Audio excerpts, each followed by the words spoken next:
Welcome to Burlap Teachers. Enjoy the video. You start by confirming you're signed into Roblox and choosing the approach, app-based, browser-based, or system-wide dark mode. Once decided, install any needed browser extension or update the Roblox app. These tools change colors without breaking gameplay. Make sure your device's OS supports dark themes, because system settings can influence the app's look. Now, open Roblox or your browser, and be ready to apply the theme settings or extension options described next. Next, you apply the chosen method. For browser users, enable the extension, select a dark theme, and, if available, tweak contrast or custom CSS.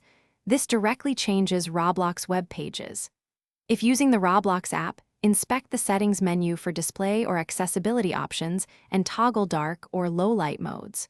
Alternatively, switch your device's system dark mode so the app follows OS colors. Make sure to refresh Roblox or restart the app to see changes. You finish by restarting Roblox or your browser to lock in the new look, then test various pages and games to confirm readability and HUD contrast. If elements look wrong, disable the extension or custom CSS and clear cache. Compatibility issues often cause layout breakage. Make sure extensions are up to date and keep a backup of any custom CSS so you can revert. If problems persist, switch methods. Use system dark mode versus browser extension until you find a stable setup. Thanks for watching. Consider subscribing if this video helped you.